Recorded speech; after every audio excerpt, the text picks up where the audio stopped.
dos copistas, onde tinham os escritórios, um lugar que chegava aquelas pessoas que iam fazer a melhor coisa da vida, escrever a palavra de Deus, copiar a palavra de Deus para que a próxima geração tivesse uma Bíblia, para manter a Bíblia, para não deixar apagar, para não deixar ser esquecida. Os copistas tinham um compromisso sério, uma responsabilidade à mão, e tinha ali o assistente para que ele não errasse, porque a vista fique cansada, e ele ficava cansado, e o assistente do copista, do escriba, vai ali no escritório, e a Bíblia saía perfeita, para que a próxima geração tivesse uma Bíblia. E quando nós voltamos a esse tempo, é emocionante você sentar e você, eu estou escrevendo a palavra de Deus. Eu estou deixando um versículo, 2, 10, um livro, mas um versículo que você já deixou ali, um legado. Parabéns, eu venho aqui em nome da Sociedade Bíblica do Brasil dizer isso, me alegrar com vocês e participar desse lançamento que será feito oficialmente. Ontem tem aqui a chancela da Sociedade Bíblica do Brasil. Quando for encadernar, estaremos juntos aqui para apresentar a Bíblia pronta. E eu quero participar dali escrever um versículo meu ali também, vou entrar na fila ali para escrever o versículo também, quero deixar aqui um legado, para a próxima geração vai ter a Bíblia. Essa igreja não deixou apagar, passou, segurou, escreveu a Bíblia, deixou a história, fez história para a próxima geração, que coisa bonita, parabéns, parabéns pastor Celso, parabéns pela organização de todo, não somente o lançamento. Reginaldo falava comigo toda hora, que bom. Ele evita ficar falando, mas ele fala, é bom, ele tira a dúvida e ele anda na frente, sabe aquela coisa? Ele começa a fazer e a ideia vai vindo, olha isso, o banner aqui, a gente vai acompanhar aqui a estatística, tudo super bem montado, o escritório já está lá prontinho para você fazer a sua cópia. A Tatiana Favielli também, sobre a aula que a gente fez hoje aqui, a gente deu. A secretária da igreja também, como é o nome? Mariane, toda hora me ligava também, precisa de mais alguma coisa? Pastor Celso pediu para perguntar, precisa de mais alguma coisa?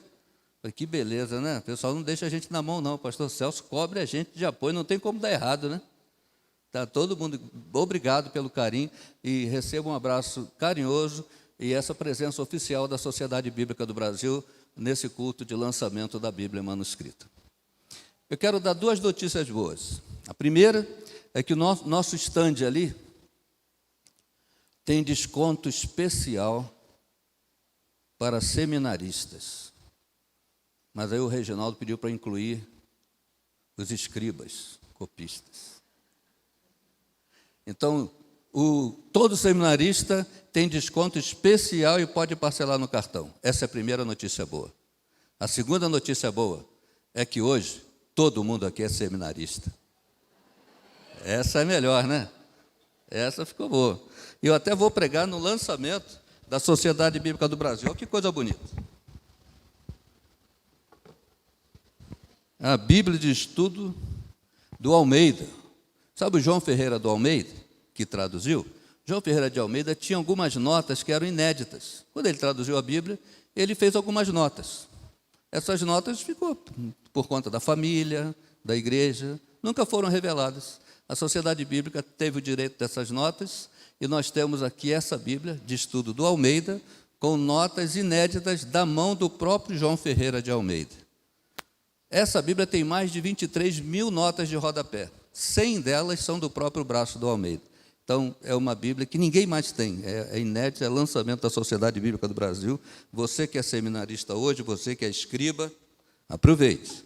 Aproveite para abastecer você, seu ministério, abastecer seu conhecimento bíblico. Abra sua Bíblia comigo no Salmo 84. Assim como estamos sentados, reverentemente sentados, abra comigo no Salmo 84.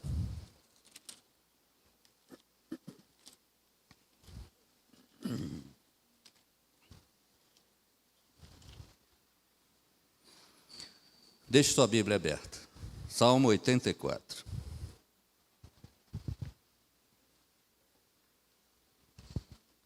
Diz assim a palavra: quão amáveis são os teus tabernáculos, Senhor dos exércitos. A minha alma suspira e desfalece pelos átrios do Senhor.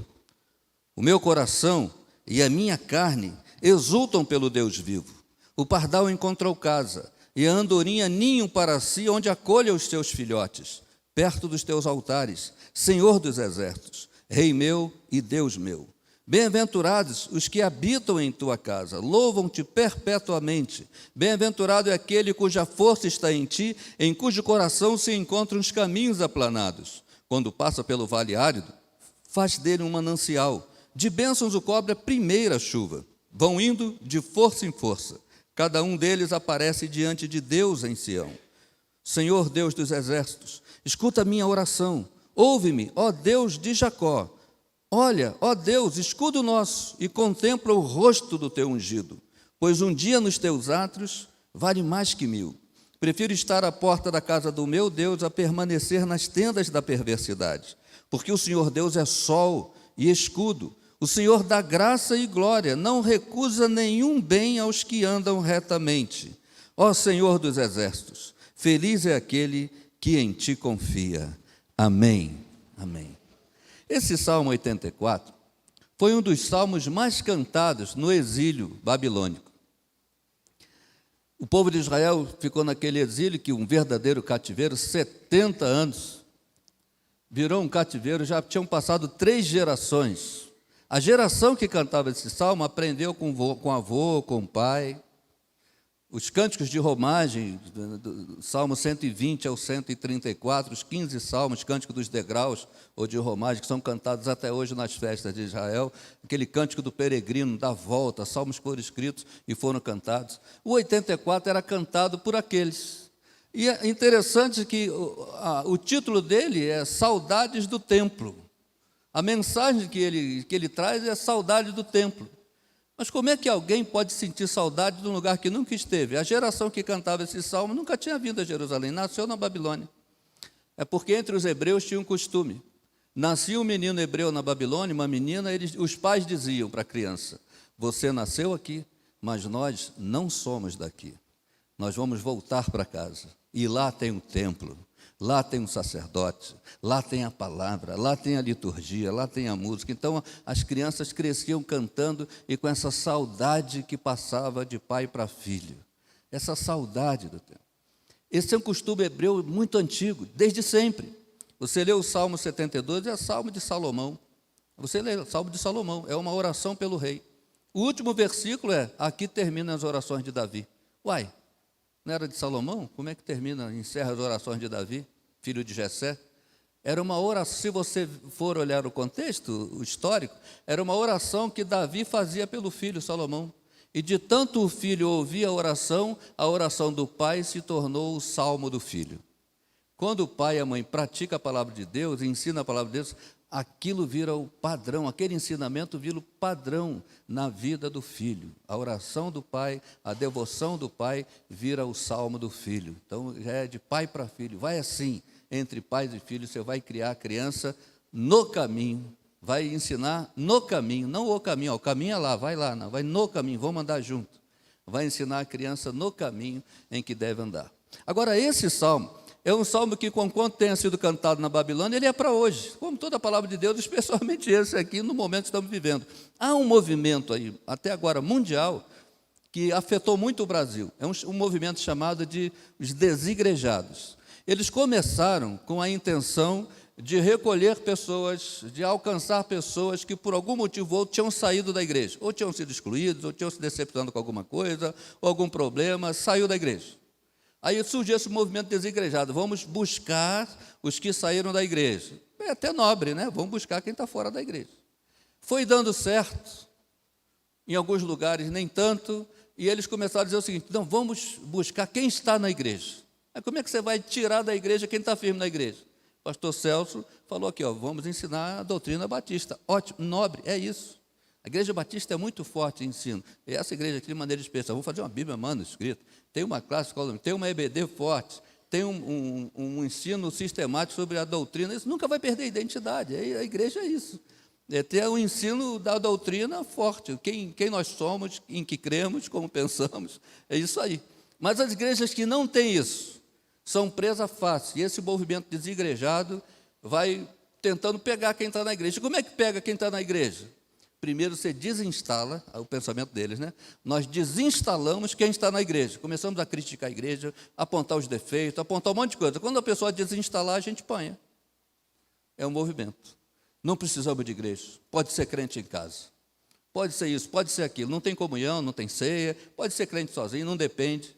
E esse salmo vai na contramão. Esse salmo diz, o templo prega.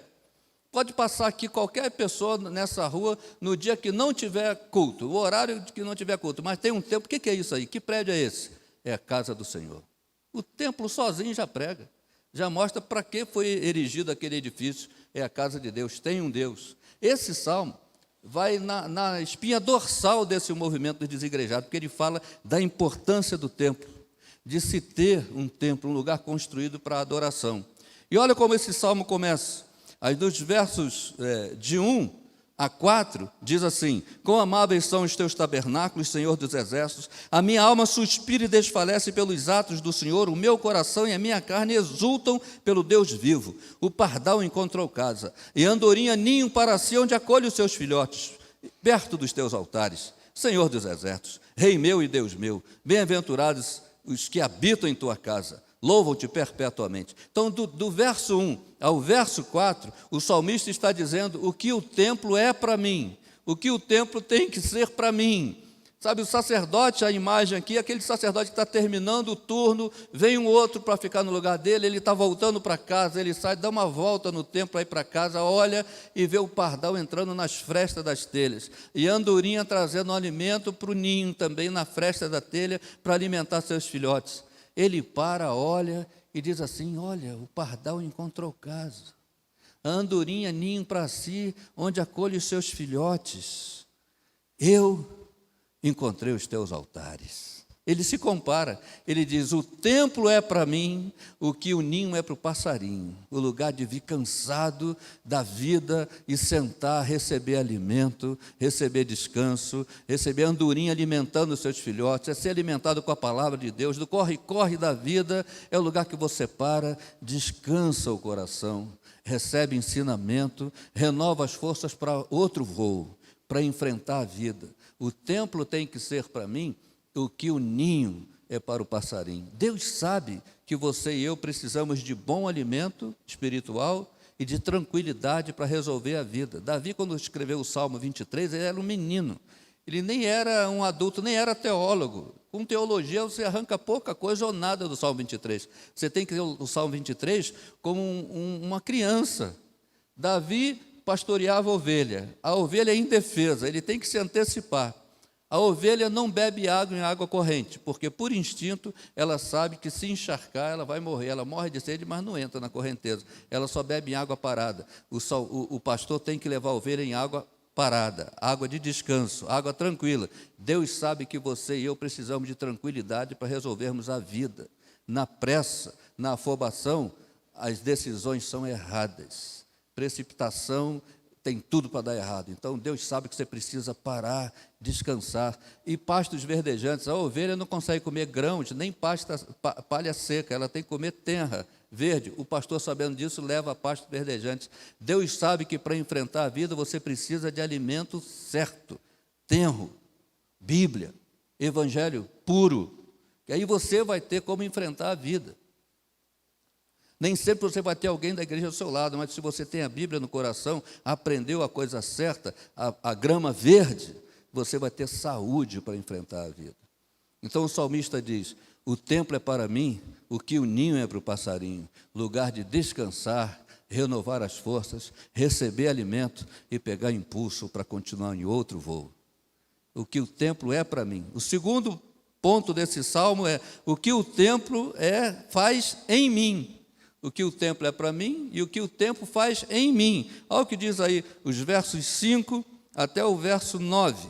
Bem-aventurado é aquele cuja força está em ti, em cujo coração se encontram os caminhos aplanados. Quando passa pelo vale árido, faz dele um manancial. De bênçãos o cobre a primeira chuva. Vão indo de força em força, cada um aparece diante de Deus em Sião. O Senhor, Senhor dos exércitos, escuta a minha oração. Ouve-me, ó Deus de Jacó. Olha, ó Deus, escudo nosso, e contempla o rosto do teu ungido. O que ele está dizendo que o templo faz em mim. Em primeiro lugar, o ensinamento do templo me dá equilíbrio na vida. O coração tem os caminhos aplanados. Que tem gente que vive de altos e baixos, você nunca sabe como vai estar a emoção da pessoa, você nunca sabe quando vai encontrar. Tem hora que ele está muito espiritual, otimista, tem hora que está deprimido, é uma senoide a vida dele, altos e baixos.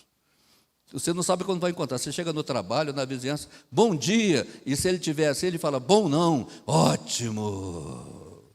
No outro dia você encontra a mesma pessoa, bom dia, e fala, bom para quem? Por que você diz? Um dia ele está, lembra do Lip Hard? O leão e a hiena, né? O Lipe, vamos, Hard, vai dar certo. É assim. E o outro, como é que era? Ó vida, ó azar, isso vai dar errado. Mas quem frequenta o templo e se alimenta da Bíblia, da grama verde, tem no coração os caminhos aplanados, pavimentados, equilíbrio na vida. E quando passa pelo vale árido, faz dele um manancial. Vale árido no mundo caído é para todo mundo, vai ter vale árido, mas vai ser vale árido até ele chegar, porque quando ele chegar vai ser manancial. Deus vai encher de chuva. Lá na agricultura antiga, hoje a tecnologia é outra, mas antigamente a primeira chuva o agricultor tinha que cobrir a plantação, porque era granizo, né? Então era um bombardeio na planta. Depois que passou a primeira chuva, descobre, aí vem a chuva, molha a plantação lá, tá bom. Aqui não, você orou, não vem destruição. Já, de bênçãos o cobre a primeira chuva, não precisa cobrir, não precisa fazer aquela coisa das 7 semanas da campanha tal. Aí, na 7ª, choveu, a pessoa estava com febre ou um filho doente, não posso ir. Aí fala, pastor, eu vou fazer a 7ª semana que vem. Não, volta para o 0, quebrou a corrente. Aí não, orou, de bênçãos o cobre a primeira chuva. Eu nunca vi Deus chegar atrasado. Eu já vi anjo chegar atrasado. Daniel que o diga, né? Ô Daniel, há 21 dias, quando você orou, saiu a resposta, mas eu peguei um engarrafamento celestial aí, congestionamento, briga, até o Miguel me ajudou, e aí chegou a resposta. 21 dias para chegar. Mas Deus chega, Deus resolve. Meu pai dizia, quem tem pressa vai a Deus. Quem não tem, vai num monte de lugar primeiro. Aí não resolve, aí vem a Deus, vai a Deus. De bênçãos o cobre a primeira chuva. O caminho é aplanado, e vão indo de força em força, e cada um deles aparece diante de Deus em Sião. Isso é muito bonito também. Quando você ora aqui no templo, quem está te olhando vê uma pessoa com os olhos fechados, ou de joelho, ou de cabeça baixa. Mas o que está acontecendo de verdade? Você está tendo uma audiência na sala do trono com o rei. Cada um aparece diante de Deus em Sião. Quando eu oro no templo, o rei está dizendo, meu filho, você está diante do trono. Diga, estou te ouvindo. Olha, no planeta tem bilhões de vozes, mas Deus não confunde a sua. Ele vai dizer, pode falar, eu estou ouvindo. Você está numa audiência com o rei. Cada um aparece diante de Deus em Sião. Aí ele fala, mas será que eu mereço tanto? Aí ele diz, Senhor dos exércitos, escuta a minha oração, né, o verso 8. Ouve-me, ó Deus de Jacó. Ele podia ter dito, né, Abraão. Ele falou de Jacó. Jacó, você lembra do Jacó? Que antes ele era enganador. Até para dar o dízimo, ele fazia uma questão lá com Deus. Deus, fazia a barganha. Se o Senhor me der isso, mais aquilo outro, e mais o outro, aí eu te dou o dízimo. Abraão não fez pergunta, deu o dízimo. Quando ele se torna, lá no Val do Jaboque, ele luta com o anjo, né? E aí, eu nunca vi ninguém perguntar o nome de ninguém numa briga, né? O Jacó lutando com um anjo. Já é estranha aquela briga. Porque se você olhar a história de Josafá, de Josias, rei de Israel, o camarada está com medo. Aí fala, Senhor, eu estou com medo. Socorre o teu povo. Aí lá no Velho Testamento, Deus enviou um anjo. Matou 100.000 inimigos. No outro, Deus enviou um anjo. E naquela noite, o anjo matou 10.000 inimigos. Aí vem Jacó, luta com um anjo e ganha. Como é que ele ganha? É porque Deus tem prazer em perder. Quando a gente ora, mesmo não merecendo, Deus tem prazer em ceder. Agora, como é que Deus faz para ceder? No meio da briga, eu me lembro quando era na escola primária, eu via aquelas brigas de rua, eu nunca vi ninguém parar, peraí, como é teu nome mesmo? Eu queria saber com quem que eu estou brigando. Não existe isso. Aí Jacó fala, não vou te deixar se não me abençoares. Aí o anjo fala, como é teu nome? Que pergunta, no meio da briga. Mas para Jacó, essa era a pedra na chuteira. que a última vez que perguntaram o nome dele, quem está aí? Ele disse, Esaú. Botou um couro na mão, botou para o pai cego, a voz é de Jacó, mas o braço é de Esaú, e o abençoou ali. A bênção material você consegue com mentira, mas a espiritual, o anjo falou, vai dizer para mim que é Esaú? Como te chamas? Aí ele diz, Jacó. Eu sou o Jacó, o enganador, o suplantador. Aí o anjo fala o quê? Só porque você reconheceu quem você é, já não te chamarás mais Jacó, e sim Israel. Ish, homem, Ra, propriedade, El, Deus, homem, propriedade de Deus, príncipe, Israel. Muda o teu nome e a tua história, e teu jeito de andar. Jacó já saiu dali andando diferente. Fale a verdade. Quando chegar diante de Deus, não fica fingindo ser quem não é. Não queira ser para ninguém que você não é para Deus. Então seja para Deus também. Diga, Senhor, eu sou fulano, eu sei que eu não mereço, mas eu estou aqui.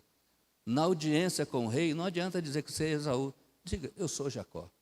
Por isso ele fala, ó Deus de Jacó. Deus tem uma aliança de mudar nomes e histórias. Deus muda toda, ele reescreve a história daquele que fala a verdade para ele. É isso que o templo faz em mim, muda a minha história. E o que o templo faz através de mim? Verso 10 até o 10 e o 11, diz assim, pois um dia nos teus atos vale mais que 1000, prefiro estar às portas da casa do meu Deus a permanecer nas tendas da perversidade, porque o Senhor Deus é só o escudo, o Senhor dá graça e glória, não recusa nenhum bem aos que andam retamente. Primeiro, o que o templo é para mim, é o que o ninho é para o passarinho. Depois, o que o templo faz em mim, coração aplanado, e muda a minha vida, a minha história e meu nome. E o que o templo faz através de mim, a sabedoria do templo desfaz as espertezas das tendas da perversidade. Um dia no templo, você aprende a sabedoria. Paulo fala para Timóteo assim, olha, nos últimos dias vão acontecer assim, os homens vão ficar mais frios, vão vir muitos sofismas, muitas fábulas, vão dar crédito mais às fábulas, histórias inventadas. Tu, porém, prega a palavra.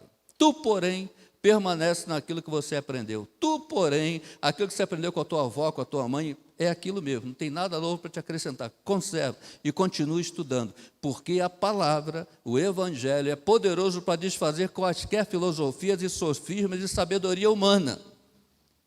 A simplicidade do evangelho é a força do evangelho. Eu costumo dizer, os teólogos não gostam muito não, mas a teologia tem a capacidade de complicar o fácil. O evangelho descomplica o difícil. O evangelho é simples. Jesus podia chamar 12 fariseus para ser seus discípulos, mas chama os camaradas que alguns nem sabiam ler e escrever. Pedro, pescador. Chama os caras complicados. 2 eram judeus assim de elite. É o Levi, que se tornou Mateus. Aliás, o único que não fala a conversão de Levi é o próprio Mateus, né? Todos os outros, quando falam, assim, a conversão de Levi. Havia um homem, Levi, na coletoria, mas o Mateus, quando escreve, ele diz conversão de Mateus. Ele já esquece que ele foi Levi. Ele já assume o nome de Mateus. Os outros são iletrados, Mateus e Bartolomeu, porque o evangelho é para gente simples. Jesus conta parábolas, quando as pessoas não tinham dificuldade, não tinham como entender, tinham dificuldade, ele conta uma parábola, o povo fala, é isso, agora entendemos. Ele ensina como autoridade, não como os fariseus. Não ensina como os fariseus, dificultando tudo, ele ensina com facilidade, com autoridade. A sabedoria do templo desfaz as espertezas da perversidade. Eu dei essa volta para chegar com permissão falar do meu pai. Meu pai não sabia ler e escrever. Minha mãe, que ensinou meu pai praticamente a desenhar o nome. Meu pai era o homem mais obstinado que eu conheci. Quando ele tinha críticas, ele ensinava isso para os filhos. Ele dizia assim, filho, se alguém te criticar, presta atenção. Se a pessoa estiver certa, ela fez você ver uma coisa que você não estava vendo. Corrige, a pessoa te ajudou, transforma em coisa boa. Mas se a pessoa te criticou, mas ela está enganada, foi só um enganado que você encontrou no mundo, segue tua vida. Então não entra em crise por causa de crítica. E ele assinava com digital. Aliás, minha mãe tem primos aqui, né, a família da Marli, da Maurene, João. Os Nóbregas são meus parentes. Não tem muito Nóbrega aqui não, né? Aqui em Barra do Piraí não tem muito Nóbrega não, né? Olha, a Gláucia ali já Somos parentes. Tem o Diorocélio lá de Volta Redonda, o Baltazar lá o Wesley Baltazar de Itaguaí, o Dilson aqui, a Deise, que é dentista também, tudo é primo. Acho que é por isso que meu coração já está nessa igreja também, já é família, né? Mas o meu pai, a minha mãe ensinou a ele a desenhar um nome, porque ele assinava assim. E no trabalho dele disseram: Anésio, você quer assinar por extenso? Bota o dedo e arrasta. Aí ele falou: agora é que eu vou aprender mesmo. E aprendeu. Assinava, podia fazer 1000 vezes e ficar igualzinho. O cartório reconheceu como assinatura. E ele, uma vez eu estava pregando sobre Josafá, segundo Samuel capítulo 23, lá sobre Josafá, não, sobre Eleazar, filho de Dodô, segundo Samuel 23, lá os valentes Davi, verso 8, que diz assim: e Eleazar, filho de Dodô, lutou o dia todo ao lado de Davi. No final do dia que ganharam a batalha, ele não conseguiu largar a espada, ficou agarrada na mão, acho que deu uma cãibra, ele não conseguia abrir a mão, a espada e o braço viraram uma coisa só. Ele manejava bem a palavra, ele não conseguiu viver sem a palavra mais. E eu fiz um paralelo com a armadura de Deus em Efésios 6, né? Todas as peças são de defesa, viu? Capacete da salvação, couraça da justiça, escudo da fé, bota da pregação do evangelho. A única peça de ataque é a espada do Espírito, que é a palavra de Deus. É com a Bíblia que a gente enfrenta a vida. A arma de ataque é a espada, que é a palavra de Deus. E meu pai ouviu a pregação, na volta, e falou: filho, eu nunca vou ser um Eleazar, que eu nunca vou manejar bem a palavra da verdade, que a Bíblia é dessa grossura. Eu leio devagar, até eu manejar tudo. Eu falei: pai, ler tudo você tem que ler, porque quando minha mãe faz comida, o senhor nem pergunta do que é feito. O senhor come e fica alimentado, né? Não sabe nem qual a receita que minha mãe fez, mas o senhor come e fica alimentado. A Bíblia é assim, até genealogia, você leu, vai te alimentar. É a palavra de Deus, vai te alimentar. Mas a bem da verdade, manejar bem a palavra da verdade, é usar 100% do pouco que você sabe. Se você sabe um pouco, já usa aquele pouco, você vai ser um Eleazar, filho de Deus. A palavra vai ficar agarrada na tua mão. Usa 100% do pouco que você sabe, mas usa. E ele falou: poxa, filho, é com essa que eu vou então. Eu vou usar. Prendi um versículo, ele era relojoeiro, então ele ficava com aquela lente, consertando aqueles relógios de pulso. Lá em casa, todo sábado, tinha muita gente, nós somos 10 irmãos, meu pai e minha mãe tiveram 10 filhos. Meu pai leu lá na Bíblia que era para multiplicar, encher a terra, ele achou que era só com ele.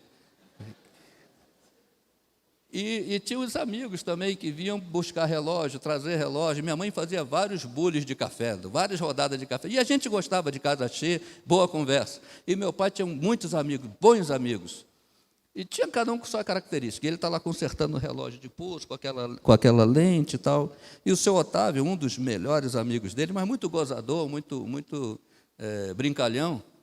E ele viu a Bíblia na banca, meu pai consertando, e o seu Otávio disse assim: Anésio, esse livro aí é a Bíblia? Meu pai: é a Bíblia, está aqui. Esse livro ensina o caminho para o céu? Meu pai: ensina o caminho para o céu. Aí o seu Otávio galhofeiro, como só, falou: e o caminho para o inferno? Meu pai: segue nesse que você está, que vai dar lá. O homem levou: não, eu quero ir para o céu. Ah, então vamos conversar. Não precisa discutir, a coisa é mais fácil. Teve um dia desse, eu peguei um Uber, aí o motorista disse: senhor é pastor? O senhor é crente? Sou, de domingo à noite, terno e gravata e Bíblia. É pastor. Aí, tá bom. Aí o motorista falou: eu sou engenheiro. A minha irmã é crente. Minha irmã vive dizendo que tudo que eu faço, eu tenho que dar glória a Deus. Eu estou desempregado, porque a pandemia tirou minhas obras, mas eu sou engenheiro, e eu fiz muita ponte, eu fiz prédio, eu tenho obra que eu que fiz, então, alguma coisa o crédito tem que ser meu, porque é tudo Deus. O crédito é meu, eu estudei, eu me formei. E minha irmã fala que tudo é Deus. Eu falei: bom, você está certo. Se você produziu sem usar nenhuma ferramenta que Deus te deu, o crédito é todo teu. Ele: graças a Deus, vou falar com a minha irmã. Encontrei alguém que me apoiou. Eu falei: mas só para você saber, em Atos dos Apóstolos diz assim: Deus nos deu respiração e vida, e com isso todas as coisas. Se você não usou respiração e vida, o crédito é teu. Aí ele falou: poxa, é mesmo, né, cara? Então tudo é Deus, né? Eu falei: vou falar com a minha irmã, pedir desculpa a ela. Eu falei: aprendeu. Eu fui gravar um programa sobre tradução bíblica na Rede Boas Novas, de televisão. Lá tem 2 estúdios, A e B. No A era a Bíblia, no estúdio B era um estudo de cirurgia plástica. cirurgiões estavam lá. O camarim para maquiar era um só. Eu entrei, meu pai foi comigo, eu falei, pai, vamos, porque eu não volto mais para a recepção, que vai passar aquele pó, pancake ali e tal, para tirar esse brilho do suor, da câmera. Eu não volto, eu vou para o ar-condicionado para o estúdio. Papai sempre gostou de ir comigo, fomos juntos. Eu sentei para maquiar, tinha um médico. O médico perguntou, colega também é médico? Eu falei, não, eu sou pastor. Ele, então é médico da alma. Eu falei, obrigado, obrigado. Aí ele disse, eu até queria ser crente, mas não serve para mim. Eu disse, por quê? Ele, porque eu sou médico, eu só acredito naquilo que é cientificamente comprovado. E vocês, crentes, acreditam em história da carochinha. Aí eu falei, pode explicar melhor? Aí ele, trindade. Nem tem na Bíblia essa palavra, e vocês acreditam em trindade. Um Deus que é todo Pai, todo Filho, todo Espírito Santo. São três então? Pai, Filho e Espírito Santo. E quando junta não fica maior? Continua aqui, Pai, Filho e Espírito Santo. Pai, Filho, Espírito Santo. Como é que resolve isso? Aí eu já comecei a pensar no Karl Barth aqui, minha cabeça foi dando o HD, rodando uma resposta teológica. Meu pai estava sentado e falou com o médico assim, desculpe perguntar, o senhor é casado? O médico falou, sou. O que isso tem a ver com a conversa? Eu disse, pode responder, é meu pai, está comigo. E eu pensando, pai, o que tem isso a ver com a conversa? Mas eu achando que o velhinho estava distraindo o médico para eu ganhar tempo, né? Falei, vai. Aí daqui a pouco ele perguntou, o senhor tem filhos? Aí o médico, tem, duas crianças, 2 filhos. Eu conhecendo o pai que eu tenho, eu já deixei o Karl Barth de lado, fiquei prestando atenção na conversa. Onde isso vai dar? Aí meu pai falou, desculpe perguntar, o seu pai é vivo?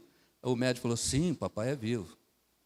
Aquele velhinho de Santa Rita de Jacutinga, nasceu e criou em Santa Rita de Jacutinga, casou com minha mãe de Barra do Piraí, e aí levou ela lá para Bangu, para o Rio. Aquele velhinho de Santa Rita de Jacutinga perguntou para o médico assim, como é que o seu pai lhe chama? Como ele lhe trata? De filho. E seus filhos lhe tratam como? De pai. E a sua esposa lhe trata como? De esposo. O senhor consegue ser 3? Pai, filho e esposo. E quando junta, pai, filho e esposo. Deus também consegue.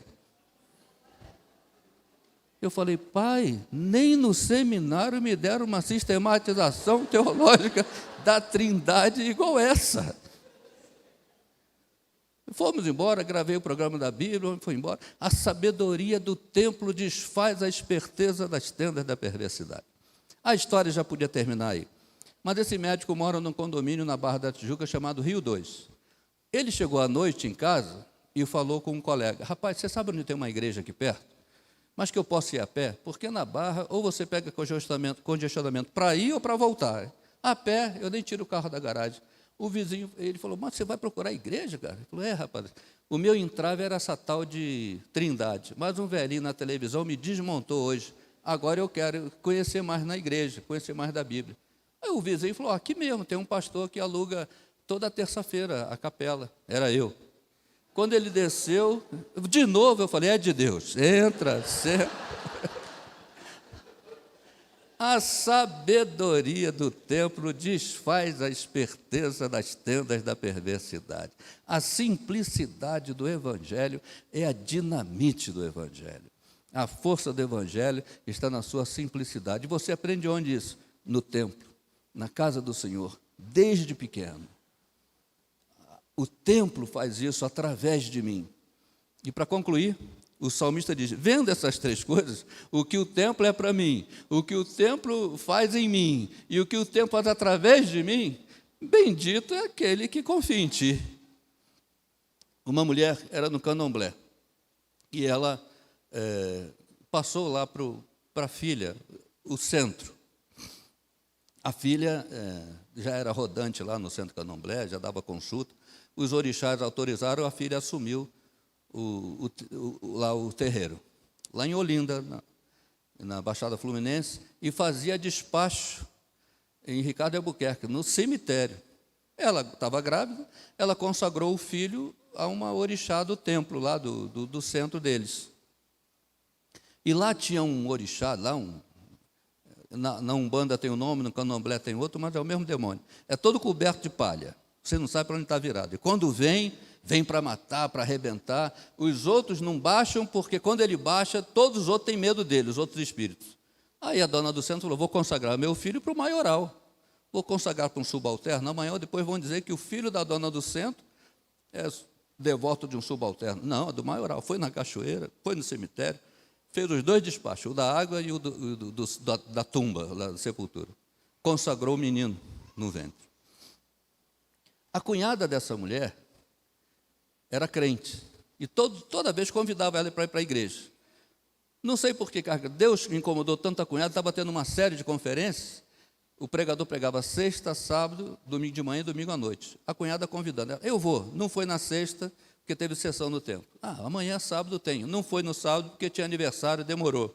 A cunhada, domingo de manhã, não tem aniversário nem sessão. Eu vou. Não foi, porque as crianças queriam ir à praia, passear, quando não deu tempo de eu arrumar.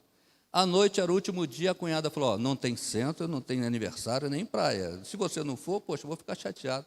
Ela disse, olha, então eu vou, mas não me convide nunca mais, vou para me livrar de você.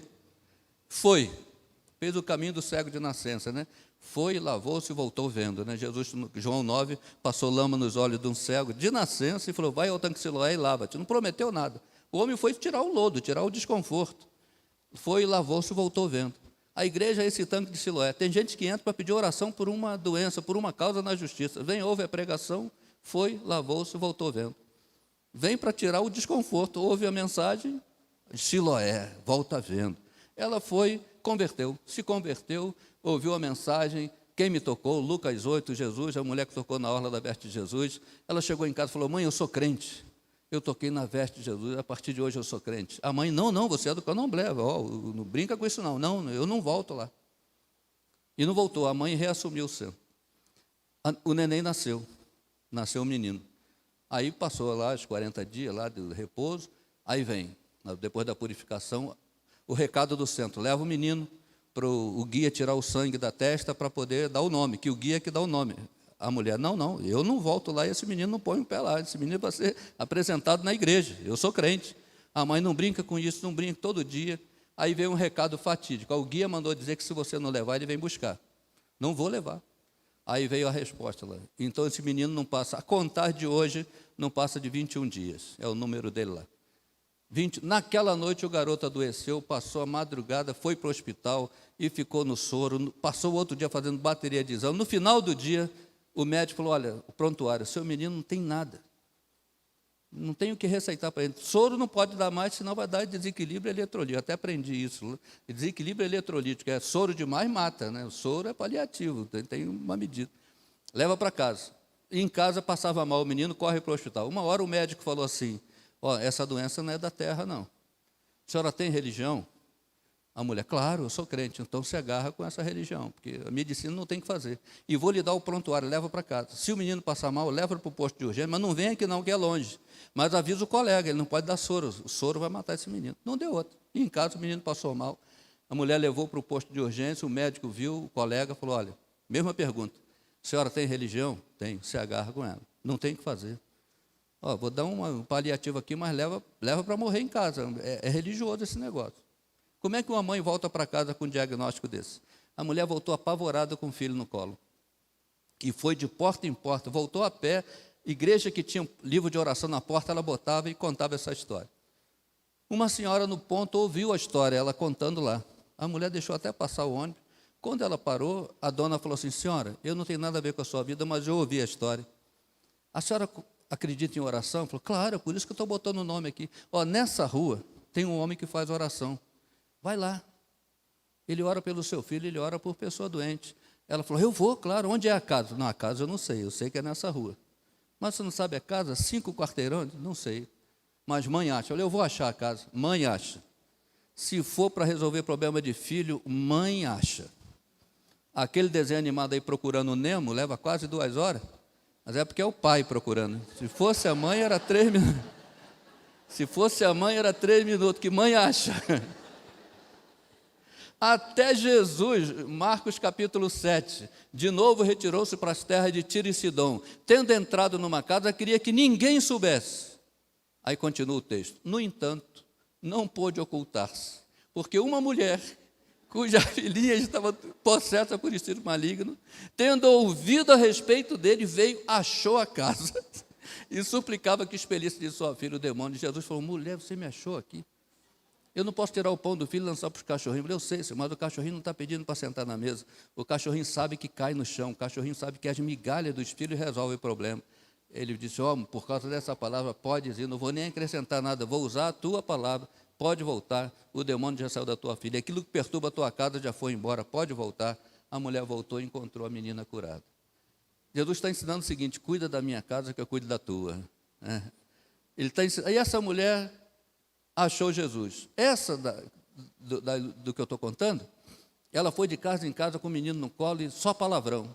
Aqui não tem oração, não, procura uma roupa para lavar, leva essa criança para casa, até que bateu na casa de um pessoal crente e falou, não é aqui não, mas é ali na esquina. Ela achou a casa. E o velhinho veio, atendeu. Ela contou essa história toda e falou, vamos orar, Deus vai te dar outros filhos. Ela, não, pode até dar outro, mas eu quero esse. Eu vim aqui por causa desse. Mas eu não sou Deus, a medicina desenganou. Ela falou, mas o senhor fala com Deus? Falo. Então, pede a Deus pelo meu filho. Ele falou, irmã, foi muita coincidência a senhora vir aqui hoje. Aí chamou a esposa, né? Ele não sabia ler, a esposa que lia a Bíblia para ele ficava ouvindo, lê de novo, ele tinha boa memória, mas ele não pregava, mas ele podia fazer a abertura de um culto, lendo, recitando um texto, mas ele não passava para um outro texto enquanto não entendesse o anterior. Ele falou, foi muita coincidência, porque a Marieta, a esposa dele, leu Tiago e falou, se alguém está doente, faça oração e a unção com óleo salvará o doente, e se tiver cometido pecado, serão perdoados. E ele disse, foi muita Jesuscidência a senhora vir aqui, irmã, coincidência de Jesus, porque eu não entendi esse texto, não estou conseguindo passar para outro. A minha igreja, a gente não pratica unção com óleo, eu nunca fiz isso, eu nem sei fazer, mas em último recurso aqui, a senhora deixa eu ungir seu filho com óleo? A mulher nova convertida falou, está na Bíblia? Está.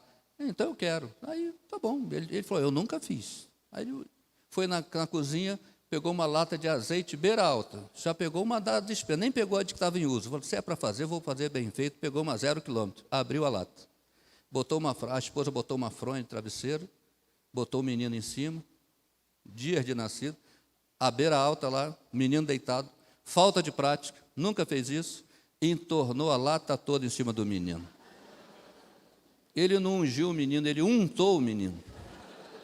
Levantou aquele menino e falou, Senhor Jesus, eu nunca fiz isso, se é pecado, me perdoe. Mas, Senhor, eu sei que não é o azeite, azeite é azeite, mas aqui é símbolo do teu Espírito. Eu te peço, assim como esse azeite encharcou esse menino, encharca ele do teu Espírito e cura ele. Ele fez uma oração que eu nunca vi ninguém fazendo. Ele disse assim, Jesus, põe uma gota do teu sangue no sangue desse menino. Olha que simplicidade, né? Deus não é teólogo, Deus é Deus. Se Deus fosse teólogo, Deus ia dizer assim, já orou errado, não vou ouvir. Mas Deus não é teólogo, Deus é Deus. Deus é aquele que diz, eu entendi o que você quis dizer. Que quando Jonas pede a morte no ventre do peixe, Deus podia falar, tinha tanta coisa para você fazer, uma cidade ia converter, mas pediu a morte, morre. Elias pede a morte na caverna, Deus falou, puxa Elias, tu ainda ia ungir Eliseu, profeta em teu lugar, Azael, rei da Síria, e Jeú, rei de Israel, mas pediu para morrer, morre. Deus não é teólogo, Deus é Deus. Deus falou, eu entendi o que você quis dizer. Põe uma gota do teu sangue, no sangue desse menino e cura ele. Deus falou, eu entendi o que você quis dizer, está curado. Aí ele falou, irmã, pode levar, seu filho está curado, pode ir embora. Pode levar a fronha. A mulher agarrou o filho, botou a mão entre as pernas, porque banhado de azeite, com medo de cair no chão, né? E ele olhou pela janela, aquele senhor falou, Satanás, vem buscar se você pode. Pode ir, irmã, seu filho está curado. Ela foi para casa com aquele menino pela rua, com medo de cair. Chegou em casa, a mãe falou, filha, eu fiz as contas. Os 21 dias acaba amanhã. Leva teu filho hoje, salva o teu filho, devolve o teu filho lá, salva o teu filho. Ela disse, agora que eu não levo mesmo, porque esse menino está ungido. Ó, gente, no outro dia, completaram os 21 dias. 21 meses, 21 anos, 31, 41, 51, 61, 63. E o menino está aqui, pregando o Evangelho.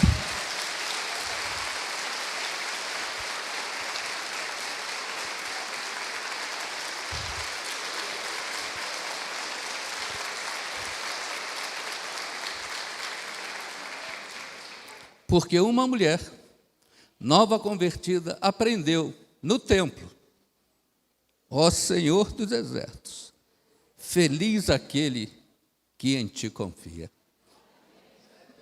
Vamos ficar de pé? Vamos orar, vamos ficar de pé. Meu pastor, vou convidar meu pastor para fazer essa oração. Vamos ficar de pé, agradecer a Deus. Feliz aquele que confia em Deus. Eu queria fazer um apelo para você que tem aquela situação que precisa de um milagre.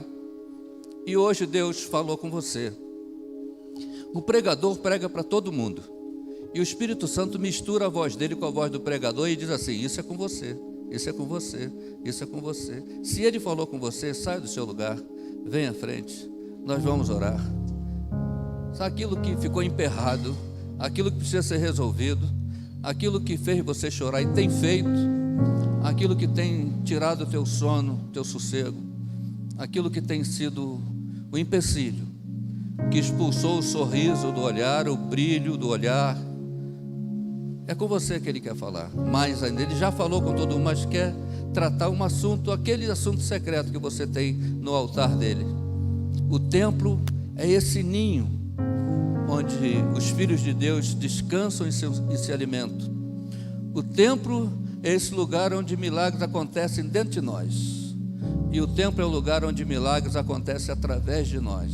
Mas acima de tudo, é o lugar onde aprendemos: feliz é aquele que confia em Deus. Vamos orar? Vamos colocar no altar de Deus. Meu pastor, eu oro. Então vamos orar. Reuel, pode vir aqui conosco? Vamos impor as mãos, Reuel.